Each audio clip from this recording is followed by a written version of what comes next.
आज हम हिंदी का पाठ 5 पढ़ेंगे। पाठ 5 का नाम है विवेकी हंस। विवेकी अर्थात जिसे भले बुरे का ज्ञान हो, अर्थात जो समझदार हो। अब इस विवेकी हंस अर्थात इस पाठ में एक हंस की बात कही गई है कि वो किस प्रकार समझदार है, जिसे भले बुरे का ज्ञान है। तो हम इस पाठ को पढ़कर समझेंगे कि इसमें किस प्रकार से कैसे हंस की बात कही गई है। पहला दृश्य, बगीचे में घूमते हुए राजकुमार सिद्धार्थ। पहले दृश्य में ये बताया गया है, जैसे कि आपको इस पिक्चर से पता चल रहा है कि एक बगीचा है, उसमें जो नीचे बैठा हुआ है उसका नाम है सिद्धार्थ अर्थात राजकुमार सिद्धार्थ। सिद्धार्थ बोलता है, आहा कितनी ठंडी हवा चल रही है, अरे कितनी ठंडी हवा चल रही है, चारों ओर फैली हरियाली कितनी सुखद है। चारों ओर फैली जो हरियाली है वो कितनी अच्छी लग रही है, अर्थात कितनी खुशबू है उसमें। फूलों की सुगंध से पूरा बगीचा महक रहा है, जगह जगह पर फूल लगे हुए और उस फूलों की सुगंध से पूरा बगीचा है खुशबू से महक रहा है। तभी एक घायल हंस आकाश से नीचे गिरा। सिद्धार्थ उसके पास पहुंचकर उसे उठाते हुए वो ये सब अपने आसपास की हरियाली की तारीफ ही कर रहा था। जितने में एक हंस ऊपर आकाश से गिरा और सिद्धार्थ उसके पास पहुंच गया। किसके पास? हंस के पास। सिद्धार्थ बोलता है, अरे यह क्या, इसका शरीर तो बाण से बींधा हुआ है, अर्थात उस हंस के जो शरीर है उसके अंदर क्या लगा हुआ है? बाण। कितना लहू बह रहा है, लहू अर्थात खून। उस हंस के शरीर से कितना खून बह रहा है। पहले मैं इसका घाव साफ करता हूँ, पहले मैं जो इसके लगी हुई है वो घाव साफ करता हूँ। वह बाण को निकालकर घाव साफ करता है। कौन करता है? राजकुमार सिद्धार्थ। राजकुमार सिद्धार्थ उस हंस के पास जाते, उसका घाव साफ करते हैं और उसके शरीर में से बाण को निकाल देते हैं। वो बाण को निकालकर घाव साफ करता है। इस हंस को किसने मारा है? कौन बोल रहा है? राजकुमार सिद्धार्थ।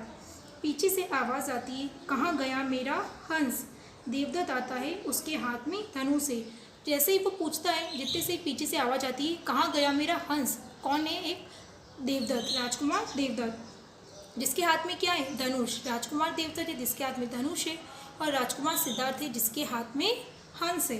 देवदत्त बोलता है, सिद्धार्थ यह मेरा हंस है, इसे मुझे दे दो। सिद्धार्थ बोलता है, ये तुम्हारा कैसे हो सकता है, इसे मैंने बचाया है। देवदत्त बोलता है, लेकिन इसे मैंने मारा था, इसलिए यह हंस मेरा है, मुझे दे दो। देवदत्त क्या बोल रहा है? मैंने ये हंस मारा है इसलिए ये मेरा है। सिद्धार्थ बोलता है, नहीं ये हंस आपका कैसे हो सकता है। अब बच्चों आप भी बता सकते हो, हम अगर किसी चीज़ को मारते तो वो चीज़ अपनी हो जाती है, किसी चीज़ को छीन लेते वो चीज़ अपनी हो जाती है, वो चीज़ अपनी कभी नहीं होती है। सिद्धार्थ बोलता है, नहीं नहीं, मारने वाले से बचाने वाले का अधिकार अधिक होता है। सिद्धार्थ यही बोल रहा है और यही समझा रहा है देवदत्त को कि आपने तो इसे मारा है पर मैंने इसे बचाया है, अर्थात आपसे ज़्यादा इस हंस पर मेरा अधिकार है।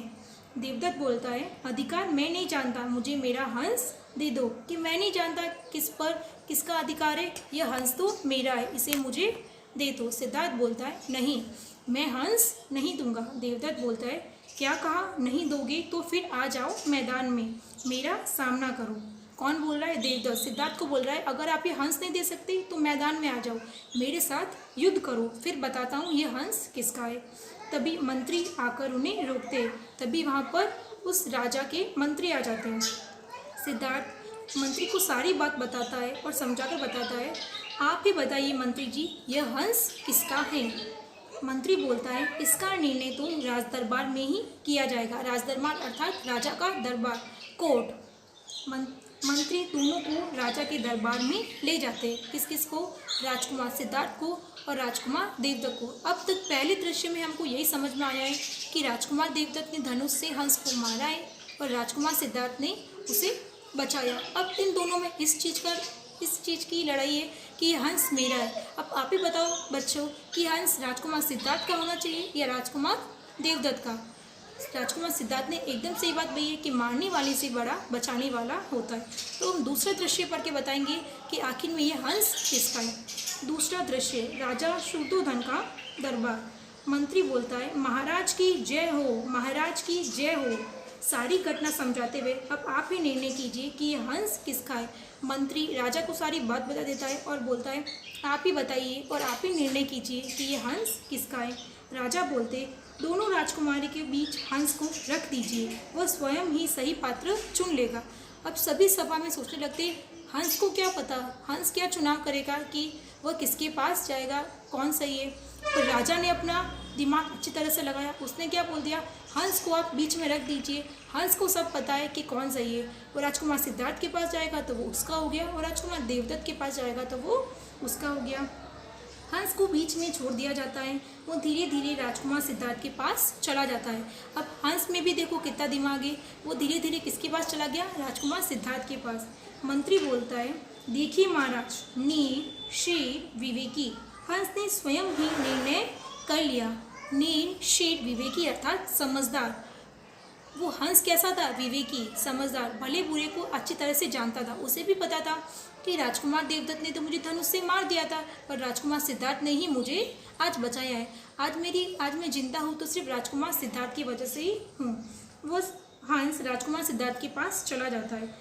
राजा बोलता है, हंस सिद्धार्थ का हुआ। सभी लोग बोलते हैं, महाराज की जय हो, महाराज की जय हो। सिद्धार्थ हंस को उठाकर चला जाता है।